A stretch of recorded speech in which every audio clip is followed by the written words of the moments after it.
So I am here on live. I'm not really expecting anyone to come into the room, to be honest, because of the time of day that I'm doing it. But I wanted to talk about something. I wanted to share a message, and I didn't want to do it in broken up stories. Hey, Rare. I didn't want to do it in broken up stories, and I like the energy of being in live, I feel.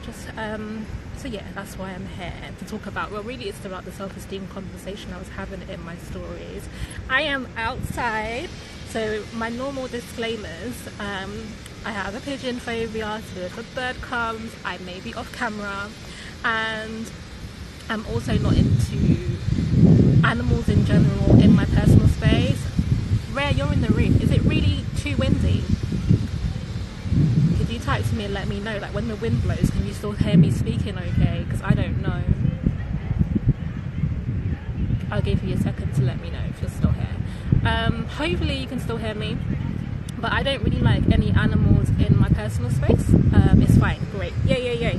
I don't like animals in my personal space. So just before I jumped on live, this dog came bounding towards me. Now, I would normally be more terrified of dogs, but I lived with one for a bit, so that I kind of overcame that fear.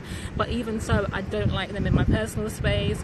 And so I was like, man, this is the last thing I want. I know I'm in the park, so I'm kind of setting myself up for it. But in fairness to the owner, she ran over really quickly and removed the dog from my vicinity. So this is my opening disclaimer to say, birds, dogs, any other animals that come too close to my comfort, I will be off this live running unless I find some extra resolve.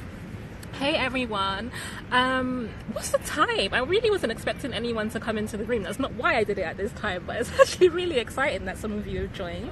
So I want to talk today about the self-esteem question I had in my stories. But before I do that, I'm going to go on YouTube live tomorrow. That's Wednesday at 9 p.m. UK time. It's my first YouTube live. But I find that the thing about Insta Live for me personally is that I have a very active mind. And so if I'm listening to something, I like to be moving in some way. Like I like to play like a random, like Bejeweled. I just like some motion. And so on the Insta Live, I can't do that. And it requires my full attention in a way I don't really want to give. So I feel like doing a YouTube live is a bit better because it gives people the option to occupy themselves in other ways and just listen to me in the background and engage and type if they want to.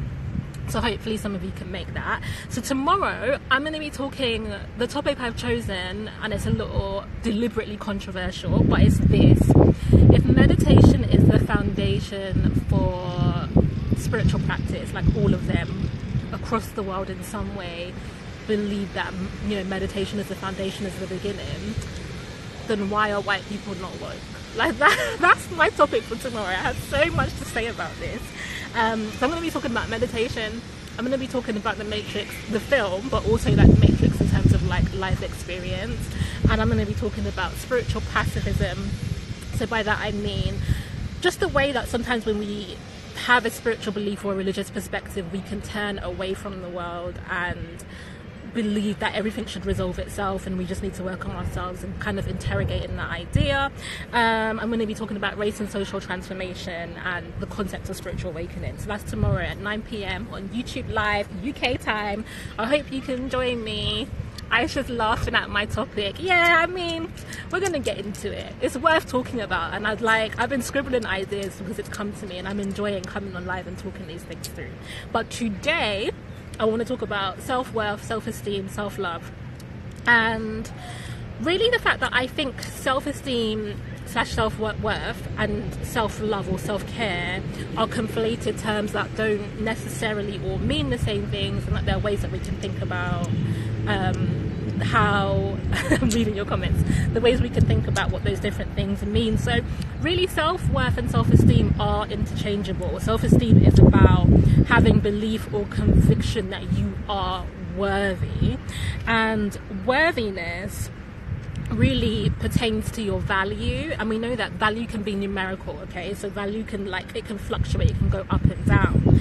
And it's this fluctuation that I want to get underneath and try to see how we can conceptualize our self-esteem and our self-worth in ways that don't have conditions, you know? I know it's really windy, so let me know if it's when it's windy, if you can't can't hear me, I'm really hoping you can, because like it's gonna be windy and I really want to be outside.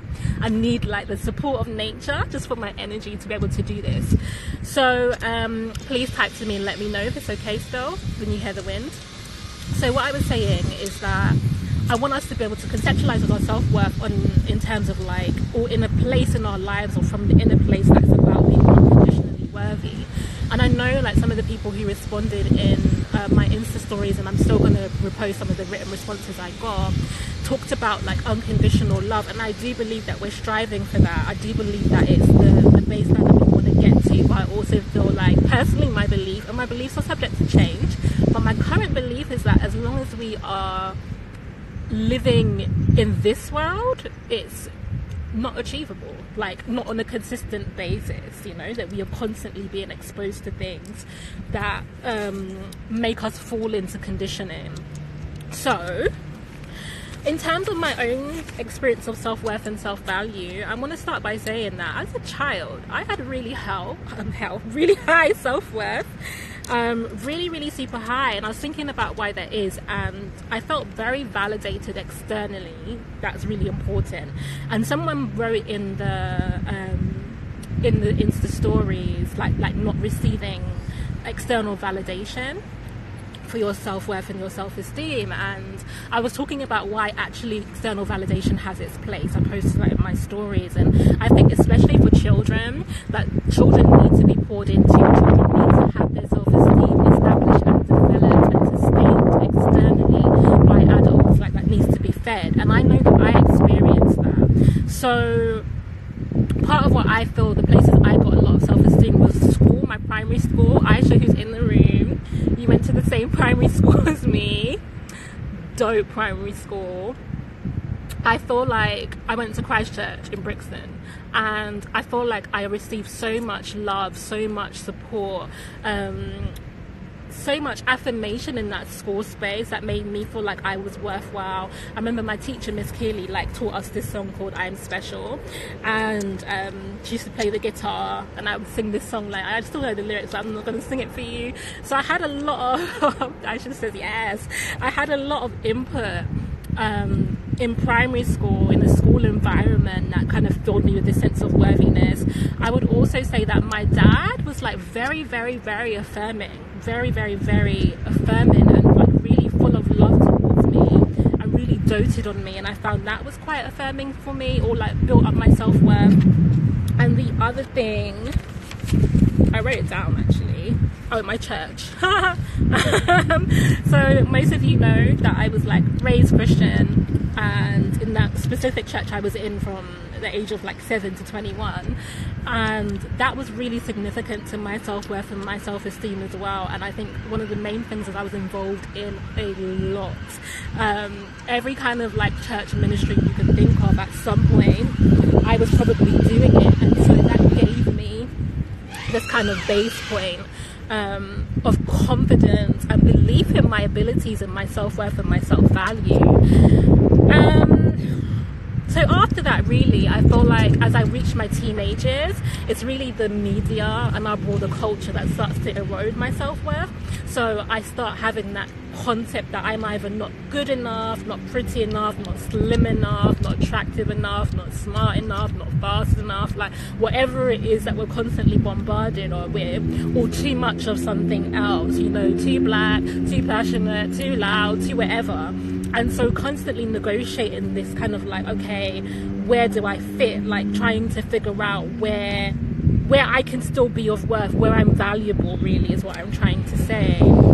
So one of the messages that really came to me, not just through the culture which we all experience, but in my inner space, was that I was too emotional and too sensitive. And I think that really corroded a lot of my self-worth and my self-value, because it's actually really central to me. And obviously now at this point, at the age of 31, I understand that my emotional sensitivity has been really the key to my spiritual openness, my spiritual awakening, and the gifts that I have spiritually. But in my teenage years, I had no concept of that, had no emotional mastery either. And so what happened is, when I was getting this message about being too emotionally sensitive, I moved out of my authenticity, and by that I mean tried to temper it, tried to turn it down, tried to repress myself emotionally, tried to be more emotionally controlled, tried to make more logical decisions, and so on and so on and so on. And the other place in which I feel like some of my self-worth was eroded was in relationships. So as is the nature of engaging and relating people, we get into relationships, sometimes they don't work out, you know, sometimes we can be abused or cheated on or whatever it is, and we end up questioning ourselves and being like, what is it about me that, you know, made this person unable to love me? What is it about me? Could I have done this different? Do I need to be different? And so our self-worth and our self-esteem can get knocked in that context. And then in my adulthood, really, or my young adulthood, in my very, very early 20s, I went through an extremely difficult period in which my parents abandoned me. They might have other concepts of what happened or ways of talking about it, but that's my personal truth, is that I experienced abandonment from both of them in consecutive years. And that was a ground zero for me. So like, throughout my life up to that point, I would say up to 21, I'd had experiences that made my self-worth and my self-esteem fluctuate. Sometimes it was higher, sometimes it was lower, and I was trying to figure that stuff out. But by the time that experience with my parents happened, I went to ground zero. I felt, that was the first time in my life I felt worthless. Like, I had no worth and no value at all. And the mindset that I had, how I was thinking about things, was that if my parents who brought me into this world couldn't show up for me, couldn't be loving towards me, weren't able to be in relationship with me, saw me as something wrong and bad and negative, then how could I expect like anybody else in the world to see my value if they couldn't? And I deeply internalized that. And so yeah, I struggled a lot after that point. That was like a ground zero. That was it. Like, my self-esteem was out of the window. And so after that, I had experiences like that were all about rebuilding from that point zero, rebuilding from that, having the whole of my self-worth drop out of the bottom. And I've forgotten her name, but I'm going to post the meme, or it's not a meme, it's her own words that she posted to her Insta page today. I'm going to post it after this live on my Insta stories, because she's a Christian, I believe. I'm only new to following her. She was talking about, so most of you know I'm abstinent right now, and she was talking about not being celibate and Christian and why that's really important. And she talked about kind of the healing that we can gain through intimacy, which I 100% agree with. And in a period of time when I wasn't celibate, and this was quite close or near to the abandonment experiences with both my parents, I got into a relationship with someone that was quite healing and transformative to me, particularly through like sexual intimacy, but also like their willingness to be present and to see me and to offer me like comfort, touch and consistency. And I think that began to help me rebuild my self-worth and my self-esteem. So that's also why I say, like, we shouldn't diminish external validation or pretend like it's something that we don't need. Like, we are social, we live in a society, okay? Like, it is actually important. We just don't want to have external validation to the exclusion of everything else. So that's really one of the journey that I've really been on, I would say, towards developing my self-esteem and my self-value. So the next thing I really kind of want to share is the self-care element of things, which I said is conflated with self-worth. And it's really the reason why I posted up my Insta question about, you know, where your self-esteem is rooted in, because I know that we have like a really brilliant, beautiful self-care wave of consciousness or movement at the moment. And I do believe that self-care and self-worth aren't the same things, okay? Like we use them interchangeably, but they're not the same. And for me, self-care consists of like maybe two things, one of which is like beliefs and affirmations. So it's like changing your mindset, affirming yourself, believing in your worth, telling yourself you can do it, telling yourself you deserve love, all that stuff. And then it's actions and habits. So at the more elaborate end, those actions can be like luxury baths, taking rest, going on holiday. And at the more mundane level, those actions and habits can literally be feeding yourself, you know, like cooking yourself a meal. All those things are part of self-care practices, But the reason I say that they're not the same as self-esteem or self-worth is because they're not contingent on a sense of worthiness, okay?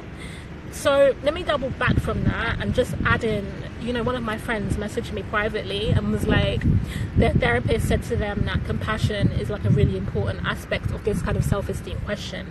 And I would 100% agree with that. In fact, when I was going through a severe period of depression, one of the things that I did was, one, go to therapy, but two, I read a book by Brené Brown called The Gifts of Imperfection, and I was a strong, recovering now perfectionist.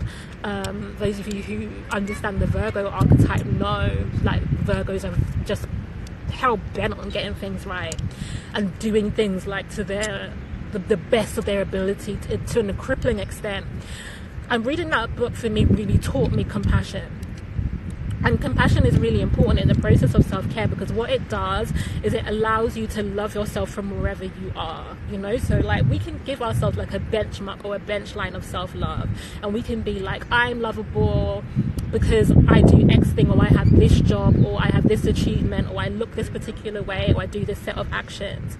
And our compassion for ourselves can allow us, when those things are not true, because none of those things are ever really constant, is to say, I can still love myself from whatever level I find myself at, whether my self-worth or my self-esteem is here or is here. Compassion for me is emotional flexibility with oneself and with others. And so I don't say any of this to diminish the importance or the power of the self-care work or the self-care movement in this moment. But why I say that they're not the same as self-esteem is because a lot of what we do as self-care can be external. Okay, so like I said, their actions and their habits, and a lot of it can actually be born from duty. Like I said, feeding yourself. Like, and if people don't think that food or feeding yourself is a form of self-care or self-love, then talk to someone who's been depressed. Me, for example. Whenever I'm depressed, the first thing that goes out the window for me is my ability to maintain order in my environment, i.e. I stop cleaning, I can't manage it, and then I stop eating. And that's because that act of nourishing and caring for myself is gone, and it normally is two things, either from a form of feeling unworthy or because I'm disillusioned with life itself, which is very common. And I'm just like, what's the point? What's the meaning of this? None of this matters. I won't. And actually, I have had an eating disorder. I don't think I've spoken about this on Instagram, but when I was younger, I had an eating disorder, so that my relationship with food is very complex, and so not eating can be actually a form of self-punishment when I'm depressed. So all of that I just say to demonstrate that what you do habitually is a form of like duty and care doesn't have to mean that you value or you have like high self-worth. It can just be things that you've been conditioned into doing or behaving as. Another example, I was thinking about this from when I was a bit younger in my teens. I hate to use this example, but it's a good demonstration.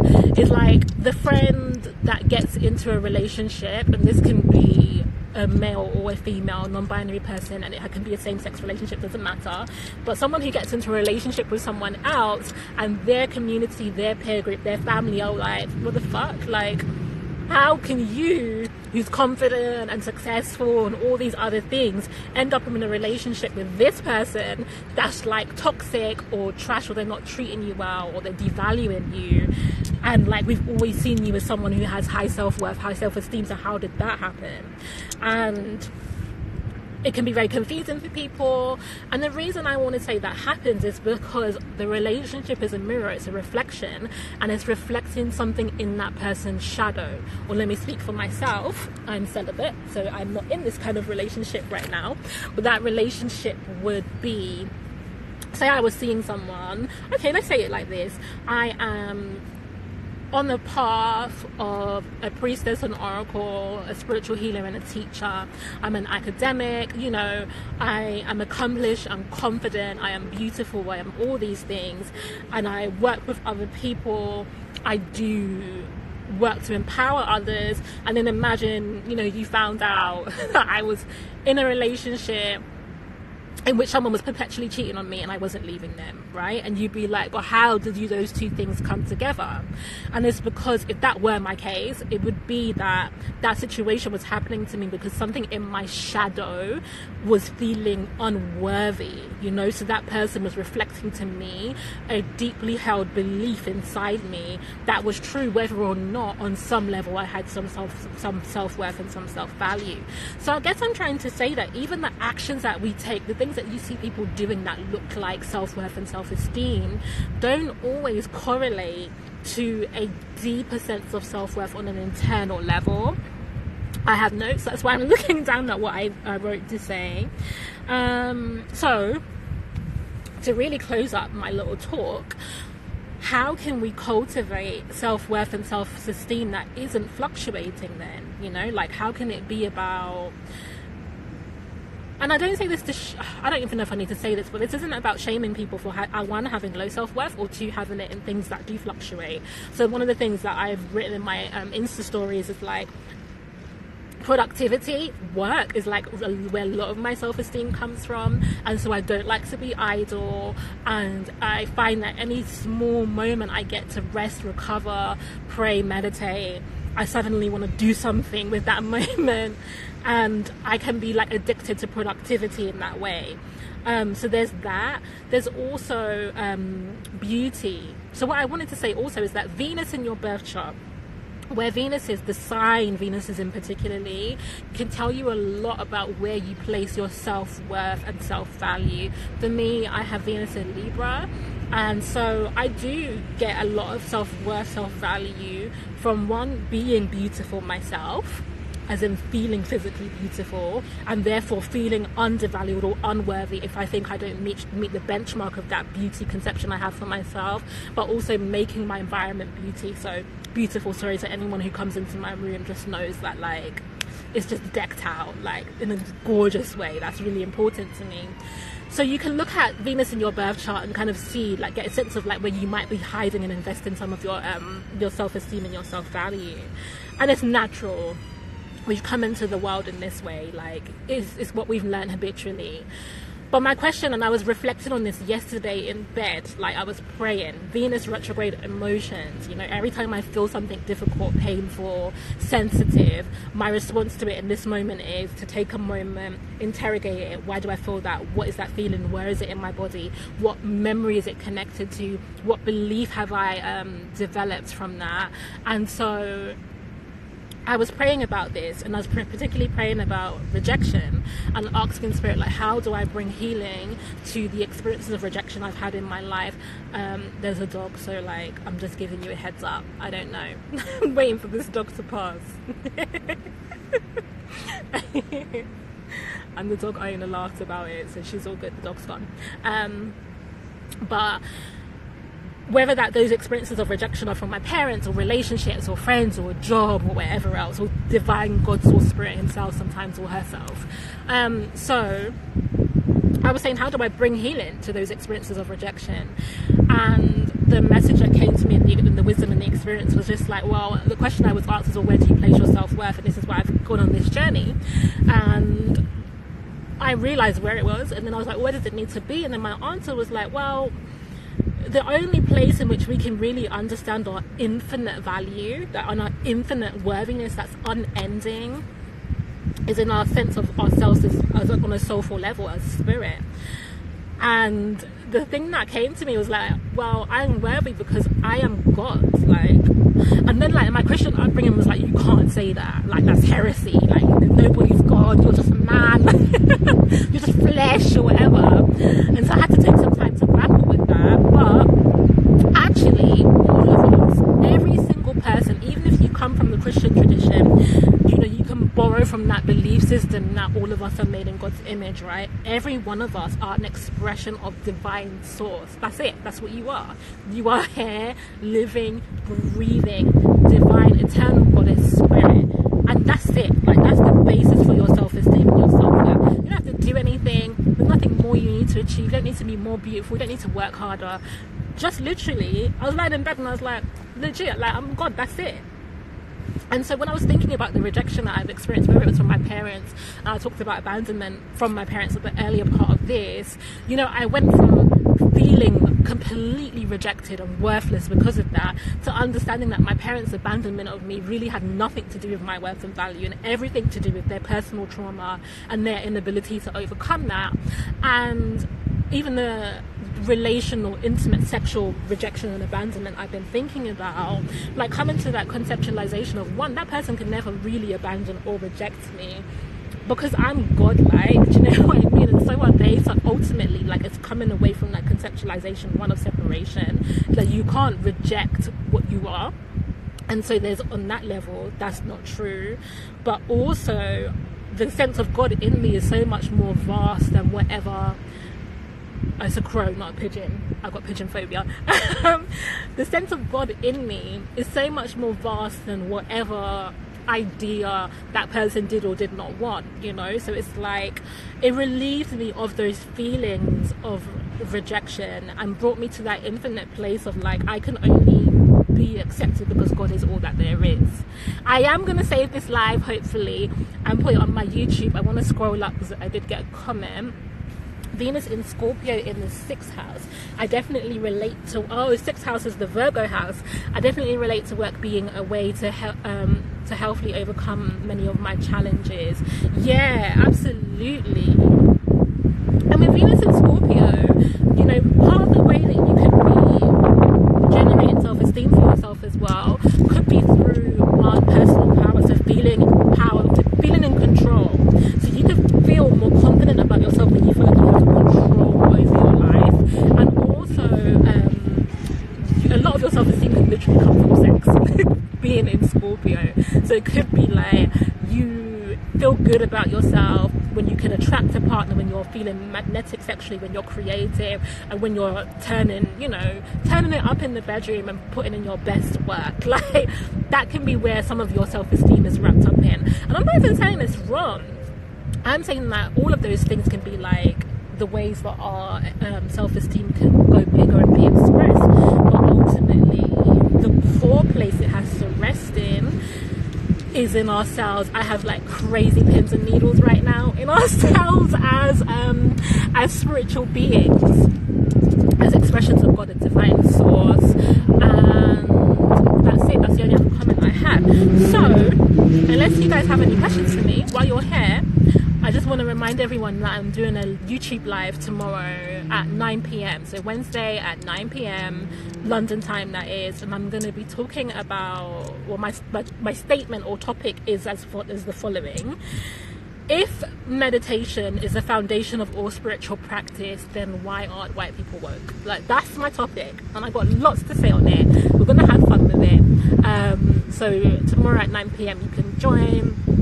And Picnic says, so true. I had to learn that the hard way. Definitely. Sex is beautiful. Just have to share my sexual energy consciously. Yeah, you do. You really do. You know, Venus is retrograde in Scorpio right now. We're going to head into Scorpio season. I've got some other planets in Scorpio. The thing that I'm really focusing on in this moment is like, and I've been forced to focus on it by God, divine spirit, universe was like, listen girl, you're going to learn this lesson. But where I give my power away in sex, where my need for sex, my need for intimacy, my need for connection, that leads to me compromising myself and giving my power away. And so celibacy has been the means in which I've been learning that lesson. I hope it's not, well, I know it's not going to be forever, but I'm just like waiting for the time's up, you can go play. But for now, I'm on lockdown. I'm finding it, you know, for a long time I felt quite persecuted by my celibate journey. And I felt like, I used to whinge and be like, so am I just supposed to serve people and like do all this spiritual work and not be able to like enjoy myself and repress my own sex energy? And I have a very high libido, so I was like wonk about that. And then I had like this whole experience where spirit was like, well, let me show you what you do with sex. And I was like, I get it. I understand. Okay. And then my celibacy became a choice rather than like something that was enforced upon me. And the reason I say it was enforced is because I would try, don't get me wrong, like I would try to put myself out there to date, to get on with people, and it just would not happen. Like the universe was like, door blocked, shut, you're not doing it. And I was like, but I want to. So it just wasn't for me. And so I'm learning to be in the flow and to recognize my role and going a step further, you know. Like I think everybody is playing a different function in this world, and for some of us who have come here on the path of a teacher or a healer or whatever, and I believe in Chiron, right? I believe in the wounded healer. I don't want to be anybody's guru. Like I'm not trying to say that I have all the answers, but I know that my work is to seek answers and share them and change them and seek and share, loop, repeat, rinse, repeat. That's my work. And for those of us who are on that path, you do get held to a higher standard. You do. You get asked to go further, go deeper, cleanse, detoxify. You just get asked to do that. But you also get rewards, you know. It's not all a path of sacrifice. You get the rewards that come from living a more deeply connected and nourished life. Like you do. I can't complain. You know, it's why I posted like videos of me during my meditation prep. So to prep for meditation, I sing praise and worship gospel music specifically right now. And I was kind of singing the Fred Hammond song Best Thing That Ever Happened to Me, because I was like, truth be told, as much as I've whinged and complained at times, I'm like, I never asked for this and I don't want this experience, I just want to be a regular person. This is the best thing that ever happened to me. And so I had to acknowledge that my spiritual awakening has been that. Now I have a few comments. Let me see what I missed. You appreciate my honesty and the sharing of my gifts. Yes, thank you. I actually really like sharing, and I'm coming into deeper understanding about why that is and how to share without depleting myself. And so this is why you're getting at the moment more conversation from me and more ideas and concepts than tarot cards. Like that, I don't know like how many of you have heard me talk about this, but in terms of me as a tarot reader, I don't just read from intuition. I use a connection to spirit, ancestors, and there's an exhaustion there, and so that's why I'm having to pull back and heal and replenish and restore in that area. And so therefore I'm functioning from a slightly different energy source, which is my intellectual energy source. And truth be told, recently, some of you know like that I'm an academic, or even some of you came to me through my work in academia.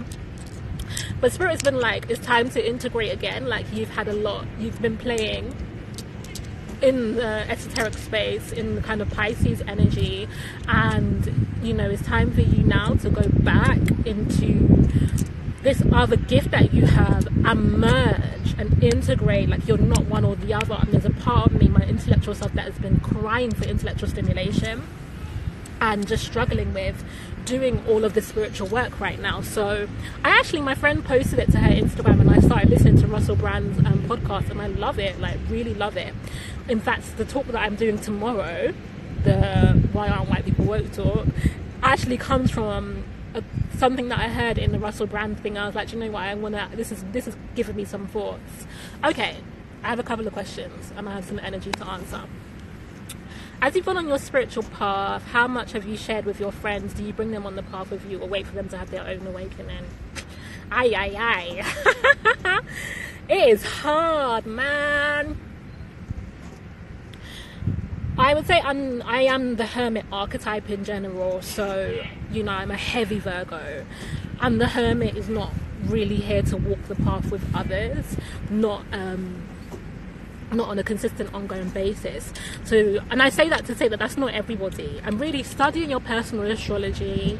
I don't know what spirit wants my role to be in terms of helping you guys understand your personal astrology, so I can't even say I'm going to do that with you. But studying your personal astrology is really some of the keys to understanding your purpose and your role in life.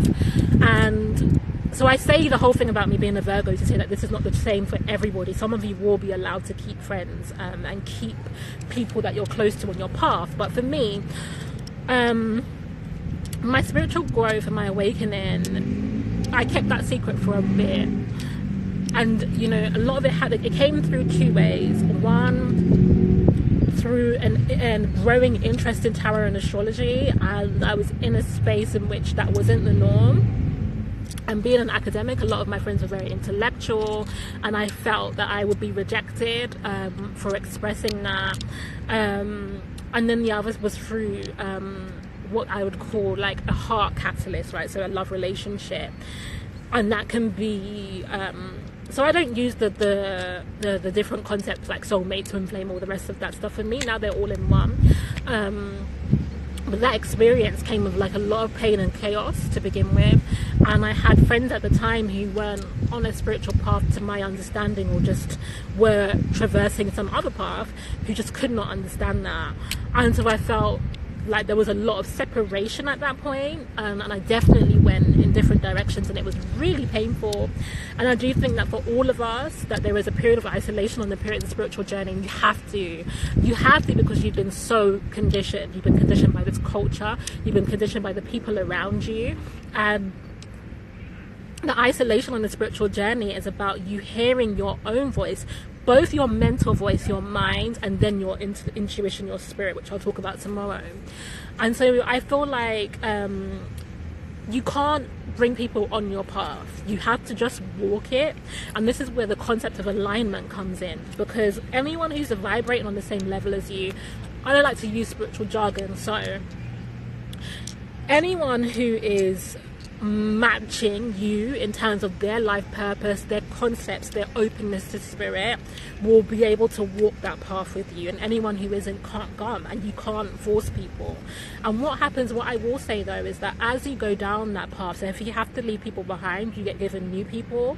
You will have to go through like isolation, but after you've gain something from that isolation period, you'll get new communities, new friendships, new people.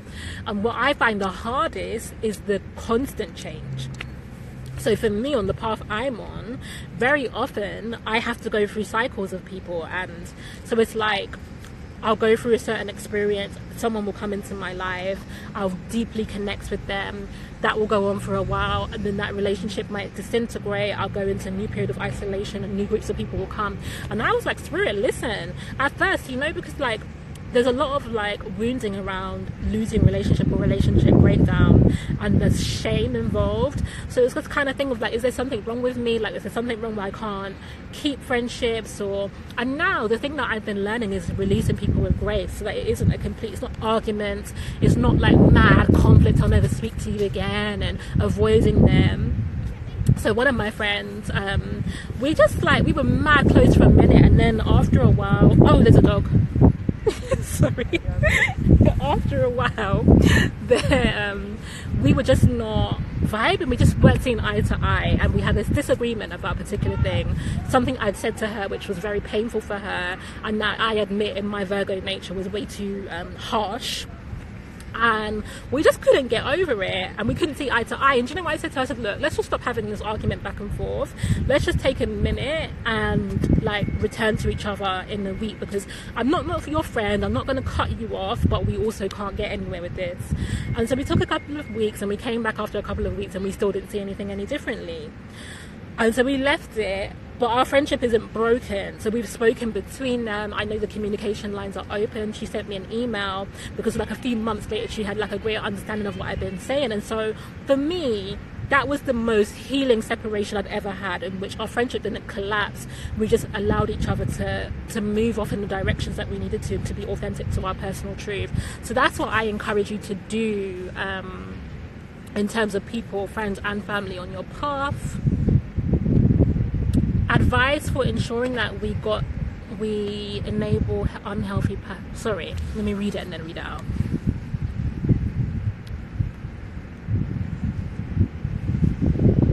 Oh, sorry, you said don't enable the typos. It's okay.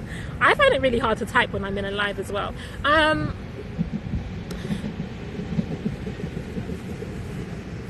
There's a meme that's floating around that says the one who is isolated is usually the family member who becomes awake, and I think there's a lot of truth in that.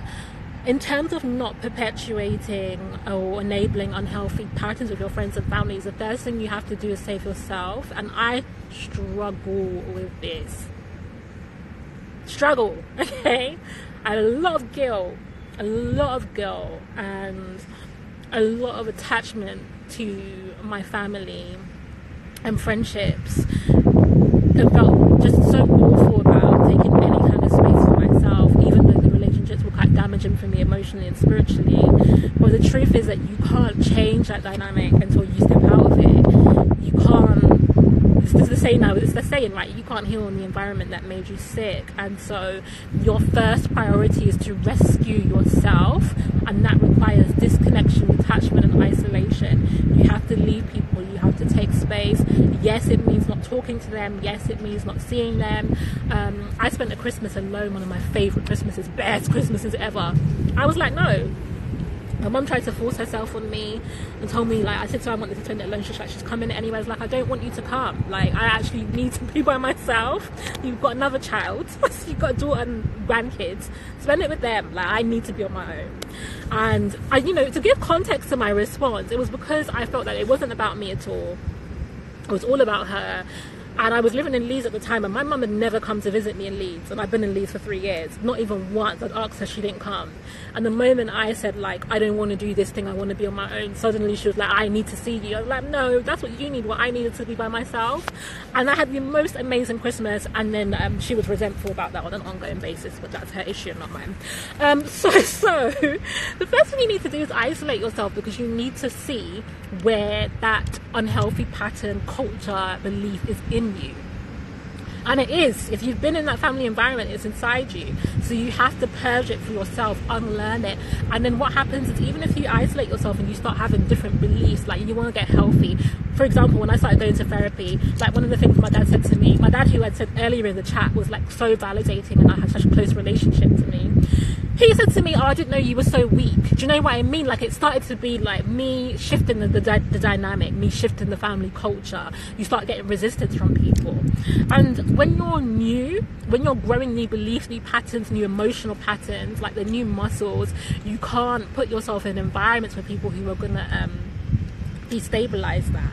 So you even need time to find your boundary, and then when you have that boundary, you can go back in. So what happened with me is, like, I really believe that me going to Leeds to do my PhD was a lot about isolating me from my family environment and from a lot of the toxic experiences I was having.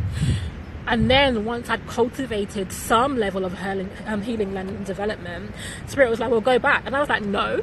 And Spirit was like, go back. I said, no, won't be going. I was like, no, not going back. I was like refusing to move back to London. I was like, I'm staying in Leeds, I'm fine. I got forced back to London, moved in with family. And then actually I was a catalyst for a lot of change in my family dynamic when I came back, because I was different, and I was able to bring that energy in while holding space for myself. And so in terms of the unhealthy patterns, you have to rescue yourself, you have to cultivate new beliefs.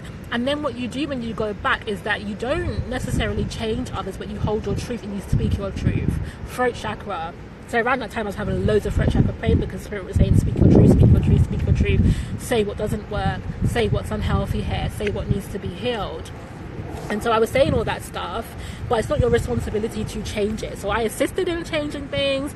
I definitely spoke like truths about what I see in our family dynamic, what's unhealthy in our family. I offered moral support, but I did not make it my responsibility to change any of those people. They all had to make that decision for themselves, and I kept my commitment to rescuing moi. Hopefully that helps. We're similar Virgos. I too am pursuing academia, masters in counselling, fantastic, and incorporate my spirituality. It's tough, but can work together. Yeah, it's really important. We need to marry both paradigms. Listen, my pins and needles, man, that's why you see me moving my legs all over the place. I'm actually very sedentary as a person, and there are like emotional and spiritual reasons for it, but they're also excuses. I know that. And I am daily trying to heal and correct that and find more movement, but I have poor circulation, and that's why I'm sitting here pins and needles. I'm definitely at this isolation stage, and moving in and out of deeply connected friendships has happened for as long as I can remember. I'm a natural homebody hermit. It's difficult, I can't lie. It's hard, it is difficult, but I was going to say it doesn't last forever. I can't say that. I don't know if that's true. But I think you will learn how to get your needs met. You will learn how to find community when you need it, and how not to give up your power in order to get that community. So for me, like I said, my shift between talking more over like doing cards whenever you see me, and that's interesting. I need to say something about that, but is actually about me getting that need for connection and community met. And I'm finding that's happening by talking to you and listening to you and reading your comments and exercising my own throat chakra. Because the thing about being in the hermit space is that a lot of my communication is in here and crown chakra, like to spirit. And so it's really helpful to be able to externalize the multitude of things going on inside me. And I was going to say about the shuffling cards, when I first started doing lives, even if I came to just talk, I would find that I started shuffling cards. And it was actually from a lack of self-worth, because I felt like that was my worthiness. Like my worth to you all was as a tarot reader. And so I needed to function in that way. And I remember being on live, I can't remember why, but I might have been on live for like 20 minutes and I wanted to come off, and I was like, oh, I'll do some cards. And I was on live for another 20 minutes and I depleted myself. And so I'm unlearning that concept that my only way that I give value or can show value is as like a spiritual healer. So that's what I'm saying, like self-esteem can be wrapped up in so many things. That's actually not helpful for us. Okay, does your sun sign and ascending sign have a connection? If so, what? Yes. I mean, everything has a connection, as in your whole birth chart is synthesized. It's a synthesis. You are not just a sun in whatever, or even a Pluto in whatever. The whole birth chart comes together. As it's actually getting really cold because it's now cloudy and it may rain soon, so I may need to get off the live. I don't actually know how long I've been on live. But yes, so all aspects of your birth chart come together to speak to you as a whole complete person.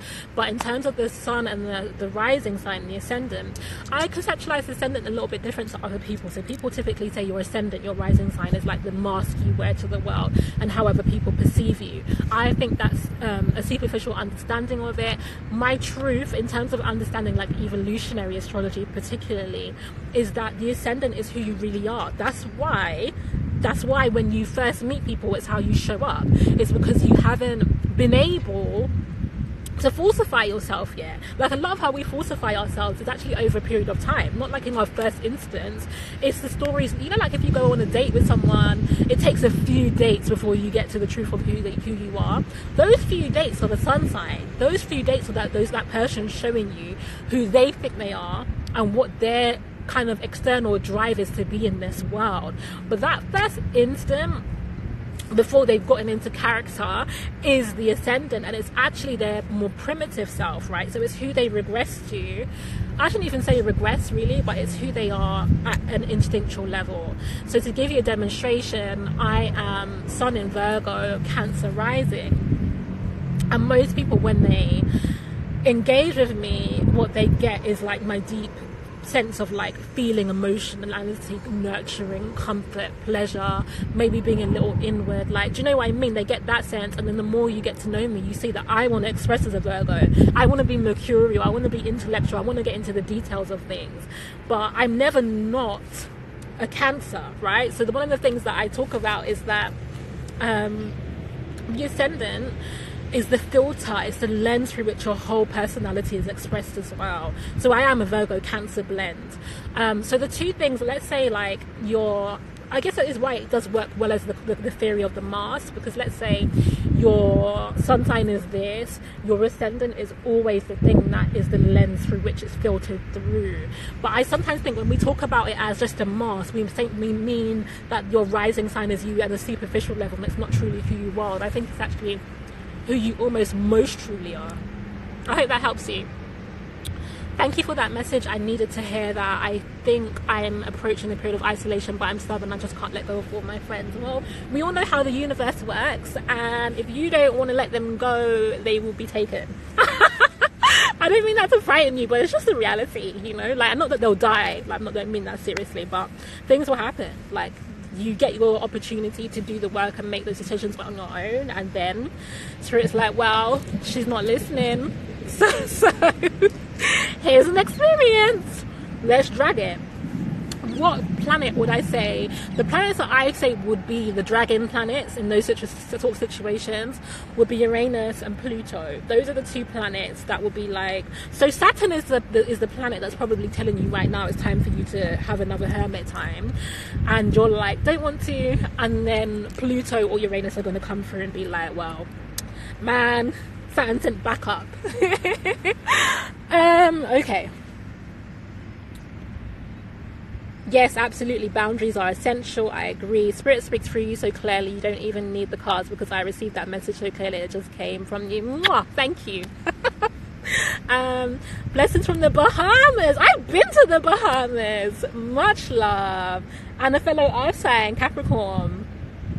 How can I get a personal session? So I'm not seeing clients at the moment. I am on creative break, spiritual restoration. Not by choice, really. I mean, it's exactly what I'm talking about. Saturn was like, babes, it's time for you to take some time out. You're exhausted. You're using more of your energy than you can even restore and replenish. And I was like, nope, still doing it. I want to work with people because I love it. I want to work with people because it's my business and it's my sustenance. Like, I was just like, it's happening. And then Pluto, more so Pluto than Uranus, Pluto came through, which is Pluto represents a crisis moment, and was just like, man, you're not allowed. And so I have been forced into rehabilitation. So I'm not doing personal readings at the moment. I did open myself up to a couple of MP3s, only 5. It was a couple of weeks ago. And I've still got 2. There's one person that I've even emailed and said, look, my spiritual energy is quite low. I can't do it yet. So I'm waiting for that to restore. So I could do, there were times when I was doing 6 readings in a day. So for me to have to stagger 5 readings over weeks shows you where my energy levels are at. So right now, I'm not able to do readings, but I can recommend someone. She's a good friend of mine, and she's called the Intuitive Empress, and she did like we did a collaborative webinar together. Whenever my webinars were, I feel like it was last week, but my sense of time is, you know, I told you guys I don't have a good sense of time and I'm self-employed, but yeah, it happened. She reads really well. And there's another person, Luna D. Yeah, Luna, so Lunard. She does readings for me. She's read for me, and I think she's brilliant. So those are 2 people. If you really want to get tarot readings, I can recommend them. They're in the UK. Okay, no more comments. So that's it. I'm gonna go. It's a little cold and windy, and I may attempt to do that client's reading that I was just talking about. So just to remind you, tomorrow, Wednesday at 9 p.m. UK time, I'm doing a YouTube live, and the topic is, if meditation is the foundation of all spiritual practice, why aren't white people woke? That's it. So thank you for joining me. I had so much fun. Mwah, mwah, mwah, mwah, mwah.